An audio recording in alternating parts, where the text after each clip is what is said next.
My parents sided with my ex-husband in our divorce, submitting a letter that called me unstable. The betrayal shattered me, until my search through a forgotten family cloud server revealed a secret email chain promising them a condo. They never saw my countermove coming. This is where the story truly begins, and you won't want to miss what happens. Make sure you're subscribed to see it through to the end. We're always curious. Where in the world are you all watching from today? Let us know in the comments. The air in my lawyer's office was stale, thick with the scent of old paper and the bitter tang of brewed too long coffee. It was a smell I had come to associate with the slow, methodical dismantling of my life.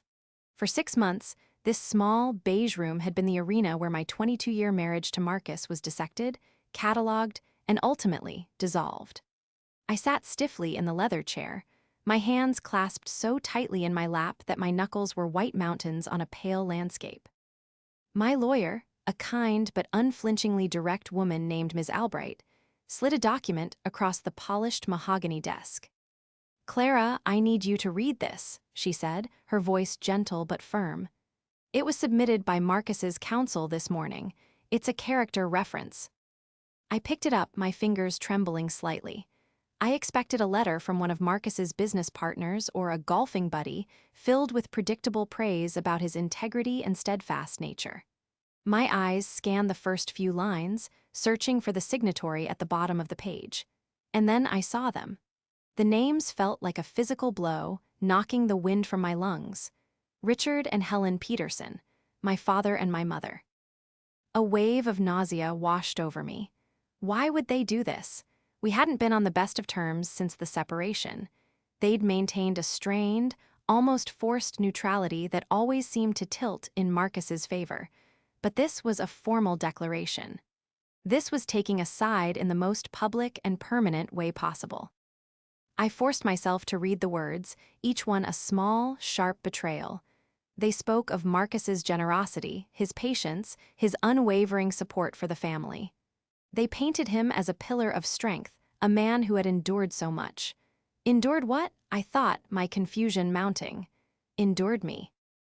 The answer came in the third paragraph.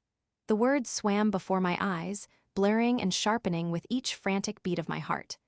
"We have watched our daughter, Clara, struggle for years," my mother's familiar, elegant script read, though the words were alien and monstrous.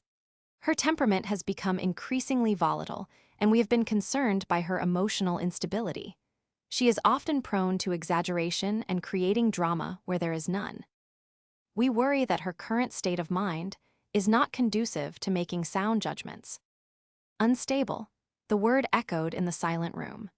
My own parents, the two people who had raised me, who had bandaged my knees and celebrated my triumphs, were now officially testifying to my instability. They were handing Marcus the very weapon he had tried to use against me for years, the quiet, insidious narrative that I was too sensitive, too emotional, that my feelings were not valid but were instead symptoms of a deeper flaw. Ms. Albright watched me, her expression a mixture of professional concern and human sympathy. "Clara," she began, "we can fight this. It's a transparent attempt to discredit you, to paint you as an unreliable narrator of your own marriage." But I could barely hear her. The legal implications were a distant hum beneath the roaring in my ears. All I could feel was the profound, soul-crushing weight of this betrayal. It was more painful than Marcus's affair, more devastating than his cold announcement that he was leaving. This was my foundation, the very bedrock of my identity, crumbling into dust. My parents. They had chosen him. I thought of all the years I had been the dutiful daughter. I was the one who managed their finances when my father's health declined, the one who set up their online accounts, patiently teaching them how to pay bills and video call with relatives. I was the one who drove my mother to her doctor's appointments after her knee surgery. I had rearranged my work schedule, my life, to be there for them, assuming, as any child would, that their love and loyalty were unconditional. Now I saw that it had all been conditional. The conditions, however, were a mystery. What could Marcus, a man who was systematically trying to leave me with as little as possible, have offered them that was more valuable than their own daughter? The room felt like it was closing in, the beige walls suffocating me. I stood up, the document still clutched in my hand. "I need some air," I managed to choke out. Ms. Albright nodded, her eyes full of a pity I wasn't ready to accept. "Take your time. We'll talk about our next steps when you're ready." Out on T. He Street, the city noise was a chaotic symphony that matched the turmoil in my head. I walked without direction, the crisp autumn air doing nothing to cool the fire in my chest. This wasn't just a legal strategy, this was a personal annihilation. They had taken my narrative, my reality, and twisted it into a caricature of a hysterical woman, all to aid the man who had broken my heart. The betrayal was so complete, so absolute, that it felt like an ending to a part of my life I never thought could be erased. It wasn't just a letter. It was the final, brutal severing of a bond I thought was unbreakable. The walk back to my small, rented apartment was a blur. I let myself in and leaned against the closed door, the crinkled document still in my hand. The silence of the empty rooms was a stark contrast to the storm raging within me.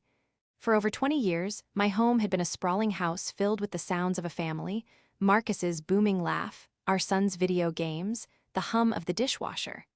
Now, there was only the sound of my own ragged breathing. I spent the rest of the day in a daze, rereading the letter until the words lost all meaning and became mere shapes on a page. Unstable, prone to exaggeration. My mother's elegant handwriting seemed to mock me from the page. Each loop and curve was a testament to a lifetime of love that had apparently been a lie. That evening, my phone rang. The caller ID flashed Mom. A part of me wanted to hurl the phone against the wall, to let the call go to voicemail and delete it without listening. But a stronger, more desperate part needed to hear her voice. I needed to hear her explain it, to give me some context that would make the world feel right side up again. I answered, my voice barely a whisper. "Hello." "Clara, dear," my mother's voice was bright, almost unnaturally cheerful. "I was just calling to see how you were. Your father and I were just talking about you." The casualness of her tone was like sandpaper on a raw wound. "You were?" I asked, my voice flat. "What about?" "Oh, just that we hope you're taking care of yourself through all this stress," she said, the slight pause before the word stress, feeling deliberate and loaded. "It's so important to maintain your equilibrium." Equilibrium, it was a word a therapist might use. It was a word Marcus had used. The calculated cruelty of it stole my breath. "I read your letter, Mom," I said, unable to keep the tremor from my voice. There was a beat of silence on the other end of the line. When she spoke again, the manufactured warmth had been replaced by a cool, defensive edge. "We did what we felt was right, Clara, what was necessary. This divorce has been hard on everyone, not just you. Marcus has been very considerate. He's looking out for the whole family's future." "The whole family?" I repeated, incredulous. "My future is being decided in a courtroom, based on lies. What does that have to do with you and Dad?" "You're being dramatic," she snapped, and there it was, the echo of the letter, the reinforcement of their narrative. "Marcus is simply trying to ensure everyone is secure when the dust settles. You should think about that. Sometimes you only see things from your own, very emotional, perspective." The conversation ended soon after. She offered a few more empty platitudes about self-care, and I responded with monosyllabic answers until she finally said a brisk goodbye. I hung up the phone and stared at it, a cold, hard certainty beginning to form in the pit of my stomach. This wasn't just about their opinion of me. Her words, considerate, the whole family's future, secure when the dust settles, weren't the words of a concerned parent. They were the words of someone who had struck a deal. I sank onto the sofa, my mind racing. What could Marcus offer them? Money was the obvious answer. My parents weren't poor, but they lived on a fixed pension, and my father's health issues had been a constant financial drain. They had always been anxious about money, a trait Marcus, a financial advisor, had expertly preyed upon throughout our marriage, often making them feel that his guidance was the only thing keeping them afloat. He had always positioned himself as the provider, the stable one, while I was framed as the creative, but less practical, partner. It was a subtle, long-term campaign of perception management, and I was only now seeing its full, devastating scope. As I sat there in the gathering darkness, a memory surfaced. It was from years ago when I first set up my parents' home computer. I had created a shared family cloud server, a central place to store photos, important documents, and backups. I had set it to automatically sync and back up everything from their desktop, including their email client. They were terrible with technology and had never learned how to change the settings. I wondered if they even remembered it existed. A flicker of something, not hope, but resolve, ignited within me. They thought they had all the power. They thought they could erase my credibility with the stroke of a pen. But they had forgotten one crucial thing. They had forgotten who I was before I was a wife and a daughter. They forgot that my job as a technical editor had made me meticulous, patient, and an expert at finding the smallest inconsistency in a mountain of data. They forgot I was the one who archived everything. And in that archive, I suspected, lay the truth. The decision to look for evidence felt less like a choice and more like a necessity, a final, desperate act of self-preservation. Before I could dive into the digital ether, I had to ground myself in the past to understand how I had arrived at this desolate shore. My marriage to Marcus hadn't soured overnight. It had been a slow erosion, a gradual chipping away at my sense of self that I had mistaken for the normal compromises of a long-term relationship. I had met Marcus in college. He was ambitious and charismatic, with a clear vision for his future that I found captivating. I was quieter, more introspective, a literature major who found comfort in the structured world of words. He was going to conquer the financial world. I was going to edit the books that explained it. We seemed like a perfect pair. After we married, I took a job as a technical editor for a small publishing house, a role I loved for its precision and clarity. Marcus, meanwhile, began his climb up the ladder at a prestigious investment firm. When our son, Leo, was born, the unspoken assumption was that my career would be the one to become more flexible. I switched to freelance work, trading the stability of an office for the ability to be there for school pickups and soccer practice. I never regretted it, but it subtly shifted the power dynamic in our marriage. Marcus became the primary earner, the one whose job dictated our schedules, our vacations, our lives. My parents, Helen and Richard, adored him. To them, Marcus was the embodiment of success and stability. My father, a retired engineer, respected Marcus's sharp mind for numbers. My mother, who had always valued appearances, was proud to have a son-in-law who was so successful and polished. They saw his expensive suits and confident demeanor as proof that I had married well, that I was taken care of. Over the years, Marcus's confidence curdled into arrogance. He began to treat my work as a hobby, something to keep me busy. He would dismiss my concerns about our finances, which he managed with total autonomy, as me being overly anxious. If I questioned a decision, I was creating conflict. If I was upset, I was being too emotional. It was a slow, methodical campaign to invalidate my perspective, to make me doubt my own judgment. My parents, unfortunately, became unwitting accomplices in this narrative. During family dinners, if I brought up a disagreement Marcus and I had, my mother would often say, "Oh, Clara, don't fuss.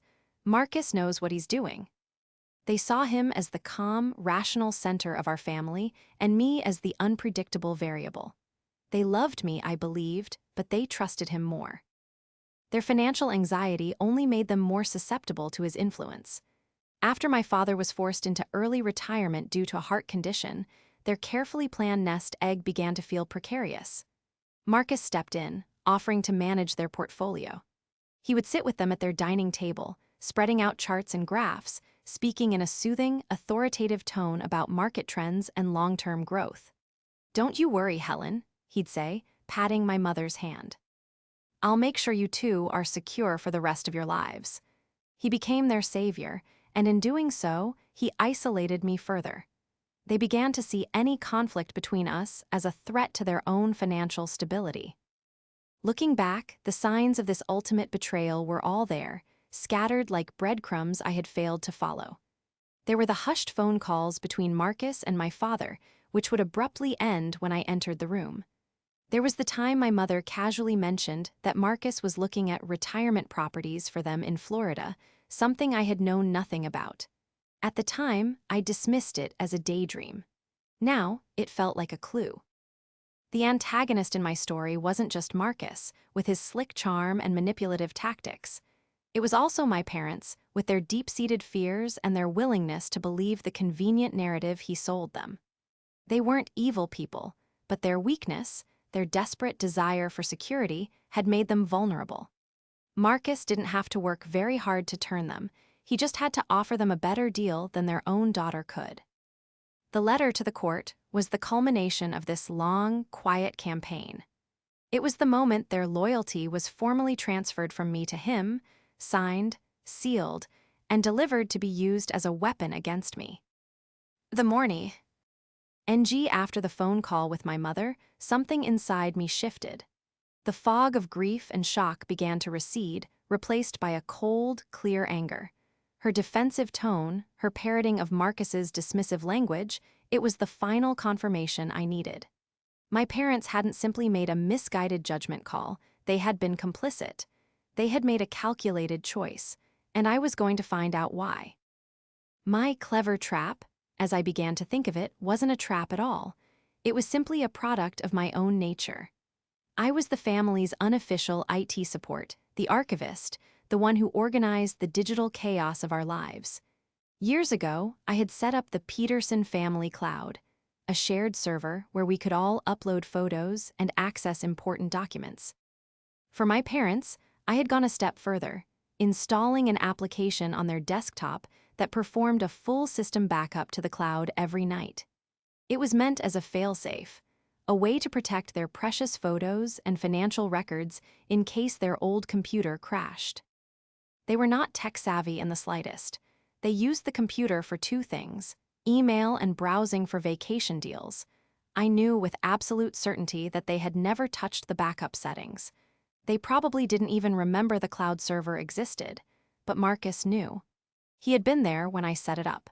Had he, in his arrogance, forgotten, or had he simply underestimated me so completely that he didn't consider it a threat? That night, after a day spent fueled by coffee and a grim sense of purpose, I sat down at my laptop. My hands hovered over the keyboard, a tremor of nervous energy running through me. This felt like a point of no return. I logged into the cloud server. The interface was familiar, a digital filing cabinet of our lives. There were folders for Christmas 2015, Leo's graduation, and summer vacation. And then there was the folder I was looking for, Richard and Helen PC Backup. I clicked on it. Inside was a mirror image of my parents' computer, a labyrinth of system files and folders. My heart pounded in my chest. I wasn't a hacker. I was just a meticulous editor who knew how to use a search function. I started with the most obvious place, the email client backups.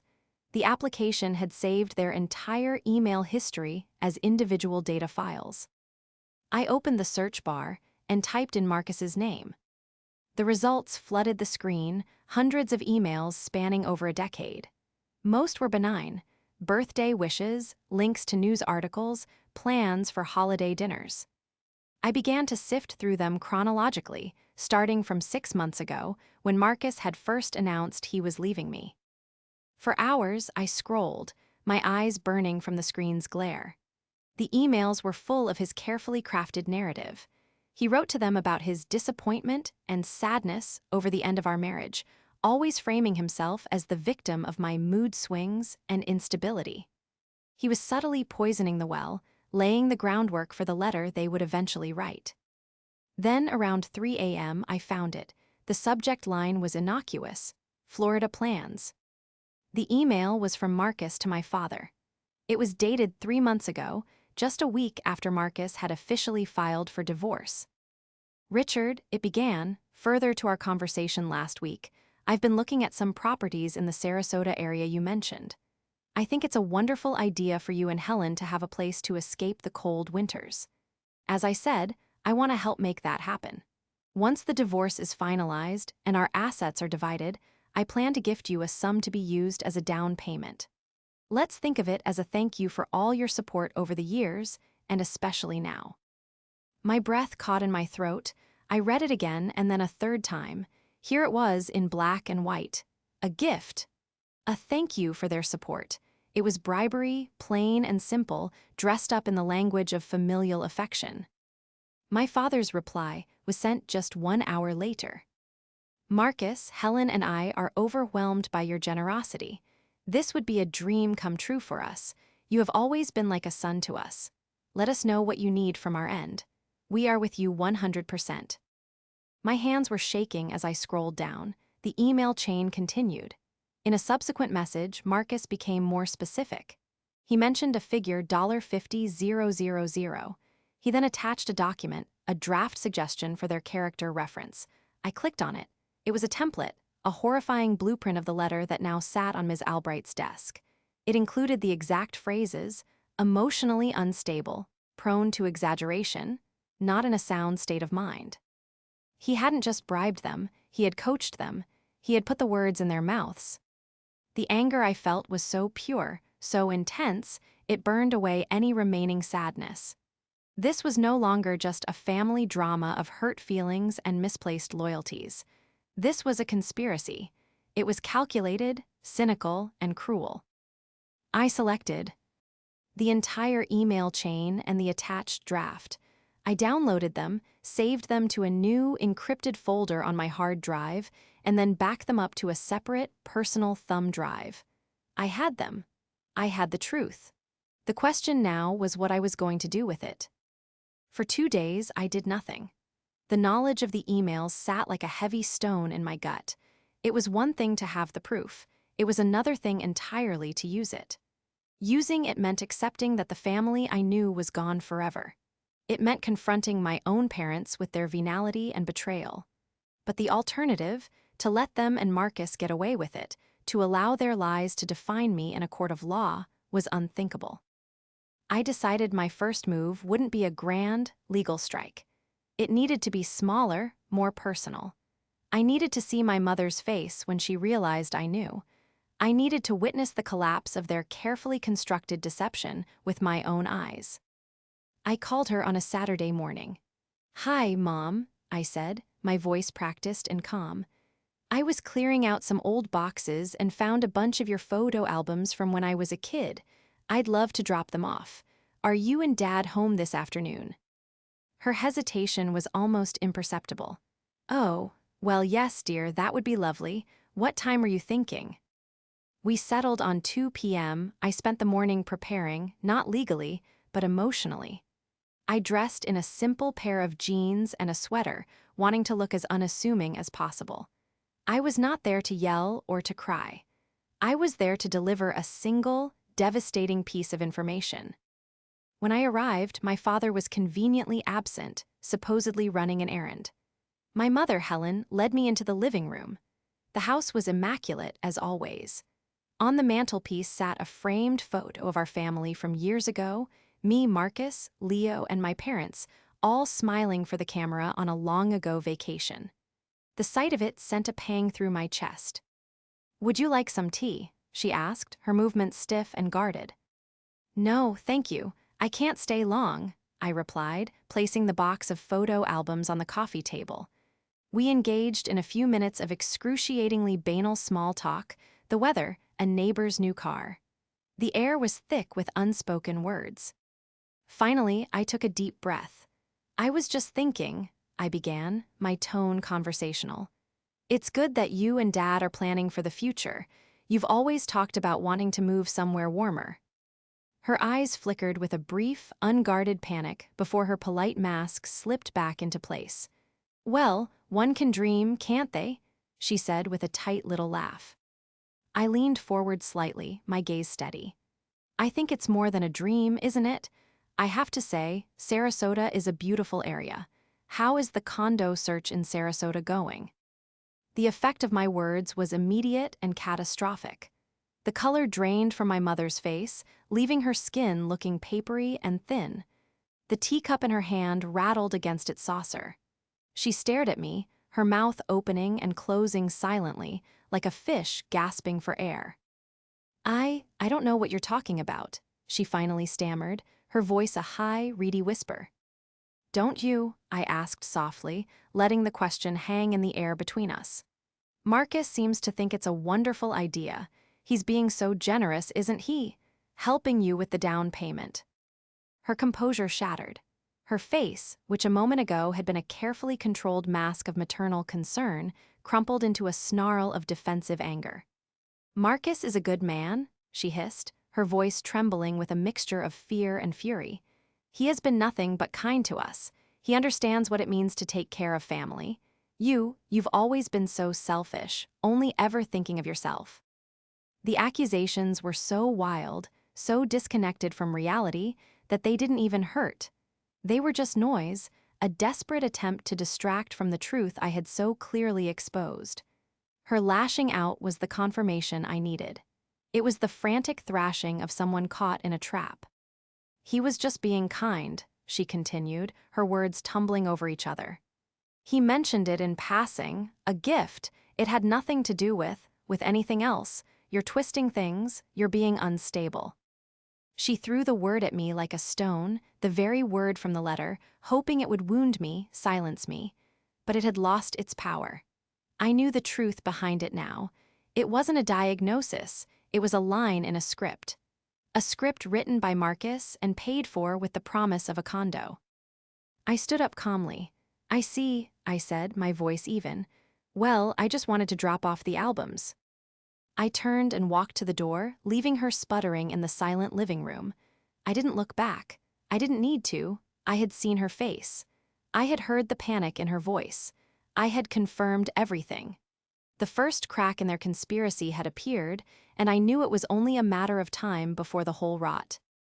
End structure came crashing down. The fallout from my visit was immediate. Less than an hour after I left my parents' house, I received a frantic, angry phone call from my father. "What did you say to your mother?" Richard demanded, his voice shaking with rage. "You came into our home and upset her with wild accusations, after everything we've done for you." "Everything you've done for me?" I replied, my voice dangerously calm.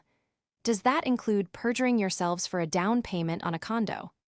There was a choked sound on the other end of the line, followed by a dial tone. He had hung up. The next call came from Marcus.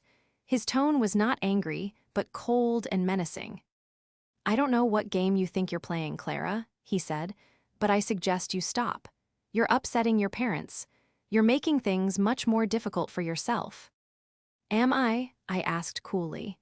"It seems to me that things are about to get much more difficult for you, Marcus." I hung up before he could respond. The battle lines were now clearly drawn. They knew that I knew. Their first move was a clumsy attempt at digital defense. That evening, I received an automated notification. "Your access to the Peterson family cloud has been revoked by the administrator." It was almost laughable. They were locking the barn door after the horse had not only bolted but won the race. I already had everything I needed, saved and secured in triplicate. Their panic, however, spurred me on. If they were this desperate to hide the initial email chain, what else might be there? I went back to the original backup files I had saved on the thumb drive. This time, I didn't just search for keywords. I started reading everything from the past year, day by day. It was a painstaking process, like assembling a puzzle one tedious piece at a time. And then I found the rest of the story. It was worse than I could have imagined. There were emails where Marcus explicitly coached my father on what to say if my lawyer questioned him. "Just stick to the script, Richard," one message read. "Focus on her emotional state. Use words like volatile and unpredictable. The court needs to see that she's not a reliable witness to her own life." In another email, he laid out the financial transaction in chilling detail. He called the $50,000 down payment a non-repayable familial gift, a term clearly chosen to circumvent any legal claims of bribery. He even offered to connect my father with a tax advisor who could help structure the gift to avoid any red flags. This wasn't just a moment of poor judgment on my parents' part. This was a premeditated, carefully orchestrated fraud designed to strip me of my credibility and my fair share of our marital assets. The final, devastating discovery was an email from my father to Marcus. In it, he expressed a moment of doubt. "I'm not sure about this, Marcus. She is still our daughter." Marcus's reply was a masterpiece of manipulation. "I understand your hesitation, Richard, but think of Helen. Think of your future. Clara is emotional right now, but she will be fine. She has to learn to stand on her own 2 feet. This is what's best for the entire family in the long run. We need to present a united front to protect the assets we've all worked so hard for." The assets we've all worked so hard for. He had seamlessly woven my parents' financial future into his own, making them believe that my loss was their gain. He had convinced them that this act of betrayal was, in fact, an act of familial protection. Armed with this mountain of irrefutable proof, I knew my next step had to be a formal one. I met with Ms. Albright and laid the printed emails out on her mahogany desk. She read them in silence, her expression growing colder and harder with each page. When she was done, she looked up at me, her eyes devoid of the pity I had seen before. It was replaced with a steely resolve. "This is more than leverage, Clara," she said, her voice taut with controlled fury. "This is witness tampering. This is conspiracy to commit perjury. This is grounds to have their entire testimony thrown out and to seek sanctions against Marcus and his counsel." Our strategy shifted immediately. Ms. Albright sent a formal letter to Marcus's lawyer and a separate one to my parents, putting them on notice that we were in possession of communications proving collusion. The letter demanded an emergency mediation session to discuss the matter before we filed a motion with the court. The mediation took place a week later in a sterile conference room. The atmosphere was thick with tension. Marcus sat across the table from me, his face a stony mask, but I could see a muscle twitching in his jaw. My parents were there, looking smaller and older than I had ever seen them. My father stared at the table, his shoulders slumped. My mother kept dabbing at her eyes with a tissue, refusing to look at me. Ms. Albright began, "We are here today because we have aired evidence," she said, her voice resonating with authority, "that the character reference provided by Mr. and Mrs. Peterson was not given in good faith. It was, in fact, procured through financial inducement and direct coaching from Mr. Scott." Marcus's lawyer, a slick man in an expensive suit, started to bluster. "These are outrageous and baseless allegations." Ms. Albright cut him off by sliding a single, bound document across the table. "Page 1, she said calmly, "is the email from your client to Richard Peterson, offering a $50,000 down payment for a condo in Florida. Page 3 contains the draft of the character reference he provided, with the suggested phrases, emotionally unstable and prone to exaggeration highlighted. Page 7 details his advice on how to structure the gift to avoid tax implications. Shall I continue?" A dead silence fell over the room. Marcus's lawyer slowly picked up the document, his face paling as he read. Marcus stared at me, his eyes filled with a pure, unadulterated hatred. The spell was broken. The charm, the confidence, the carefully constructed facade of the reasonable man had been stripped away, leaving only the ugly truth of his deceit. My parents wouldn't even look up. The irrefutable proof lay on the table between us, and there was nothing they could say or do to make it disappear. The failed mediation session was merely the prelude. Marcus's lawyer, seeing the catastrophic legal exposure, had tried to negotiate a settlement on the spot, but Ms. Albright refused. "This is no longer just about financial division, Clara," she had told me privately. "This is about ensuring there is a formal record of this misconduct. We proceed to the deposition as planned." The deposition was scheduled to take place in a larger conference room at a neutral law firm. It felt like the setting for a final act. On one side of the long, polished table sat Marcus, his lawyer, and my parents. They were advised by a separate counsel, a grim-faced man who looked as though he'd rather be anywhere else. On the other side sat Ms. Albright, a court stenographer, and me. I had spent the days leading up to it in a state of calm resolve. The anger and hurt had crystallized into something hard and clear. I was not there as a victim. I was there as the teller of a truth that had been intentionally buried. Ms. Albright began the proceedings, her voice crisp and professional as she established the identities of everyone present. Then, she turned to my father. "Mr. Peterson," she began, "I would like to enter into the Record Exhibit A character reference you and your wife signed on May 12th. Do you recognize this document?" My father mumbled, "Yes." "And in this document," Ms. Albright continued, "you state that your daughter, Clara Scott, is, and I quote, emotionally unstable. Is that your sworn assessment?" My father swallowed hard, his eyes darting towards Marcus. "Yes," he whispered. "Interesting," Ms. Albright said, pausing for effect. "Because I would now like to enter into the Record Exhibit B, an email communication between you and Mr. Marcus Scott, dated April 2nd. Could you please read the highlighted portion aloud for the record?" She slid the printed email in front of him. My father stared at it, his face ashen. The room was utterly silent, save for the quiet clicking of the stenographer's keys. I can't," he stammered. "Then allow me," Ms. Albright said. She cleared her throat and read Marcus's words in a clear, ringing voice. "Just stick to the script, Richard. Focus on her emotional state. Use words like volatile and unpredictable. The court needs to see that she's not a reliable witness to her own life." A gasp escaped my mother. Marcus stared straight ahead, his jaw clenched so tightly it looked like it might crack. Ms. Albright wasn't finished. She turned to me. "Clara, could you please describe the events that led you to uncover these communications?" This was my moment. I looked across the table, not at Marcus, but directly at my parents. "For months," I began, my voice steady and strong, "I couldn't understand how my own parents could betray me so profoundly. The letter broke something inside me, but it also didn't make sense. It was then I remembered a family cloud server I set up years ago, a server that automatically backed up their computer. I detailed my late-night search, my discovery of the Florida Plans email chain. Then I looked at Marcus. I found the offer of a $50,000 down payment for a condo in Sarasota. A thank you called it, for their support. Marcus's lawyer shot to his feet.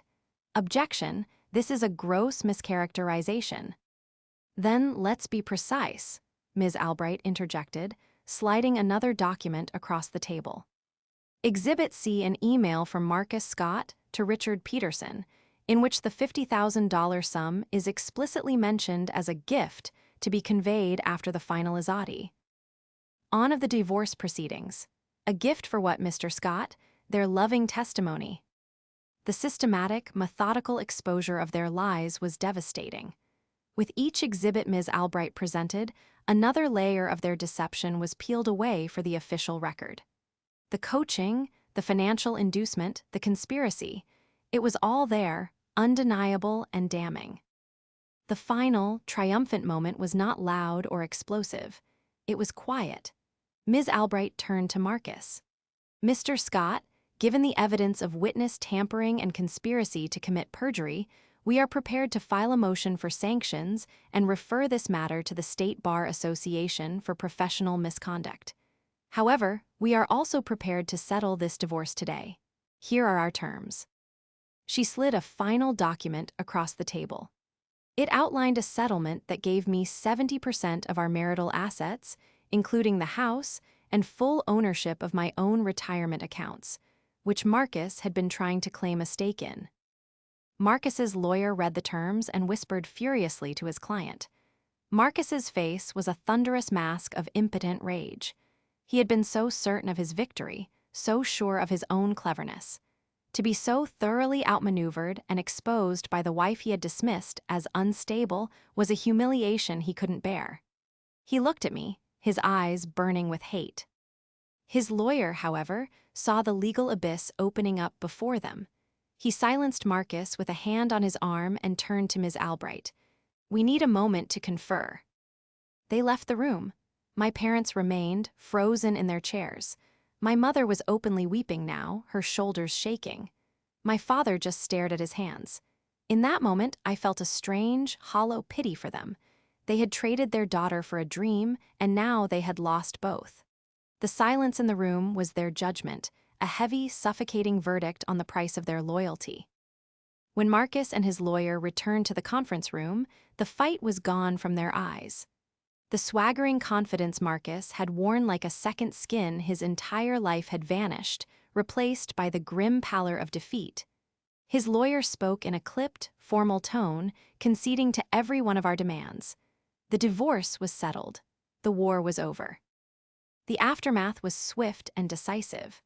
To avoid the evidence of collusion being presented in open court and the inevitable professional ruin that would follow, Marcus agreed to the lopsided settlement without another word. The story of the deposition, though sealed in legal documents, trickled out into our community through whispers and insinuations. The reputation of Marcus Scott, the trustworthy financial advisor, was irreparably tarnished. Clients began to leave his firm. The pillar of the community had been revealed to be hollow. My parents retreated into a self-imposed exile of shame. A week after the deposition, a letter arrived from my mother. It was a rambling, tear-stained apology, full of excuses about their financial fears and Marcus's persuasive charm. "He made it sound so reasonable," she wrote. "We never meant to hurt you." I read the letter, folded it, and put it away in a box. I understood their weakness, their fear, but understanding was not the same as absolution. I didn't write back. The bond of trust had been so fundamentally broken that there were no words to repair it. Forgiving them was a private act, a letting go of my own anger for my own peace. But letting them back into my life was a boundary I knew I could not cross. With the settlement finalized, I bought a small house in a quiet neighborhood on the other side of town. It was nothing like the sprawling suburban home I had shared with Marcus, but it was all mine. Every paint color, every piece of furniture was my choice. The silence that had once felt so oppressive in my small rental apartment now felt like peace. I expanded my freelance editing business, taking on new clients in the legal and financial sectors. My professional skills, the very ones I had used to uncover the truth, were now the foundation of my new, independent life. One afternoon, while organizing my new home office, I unpacked a box of my old professional awards and certificates. I hung my diploma and my Editor of the Year plaque on the wall. Looking at them, I saw not just a reflection of my past career, but a reminder of the woman I had always been beneath the roles of wife and daughter. I was Clara Peterson Scott, but now I was simply Clara, resilient, meticulous, and finally free. The last I heard, my parents had sold their house and moved to a small rental apartment to cut costs. The dream of a Florida condo, paid for with their daughter's happiness, had vanished into thin air. Marcus, I heard from a mutual acquaintance, had downsized his firm significantly. Sometimes, in the quiet of the evening, I sit in my garden, a cup of tea in my hand, and I feel a profound sense of calm. The betrayal no longer feels like a gaping wound. But a healed-over scar, a part of my story, but not its defining feature. They thought they could write my narrative for me, casting me as the unstable, emotional woman who couldn't be trusted. But they forgot one thing: I was and always had been the editor. And in the end, I was the one who got to write the final chapter.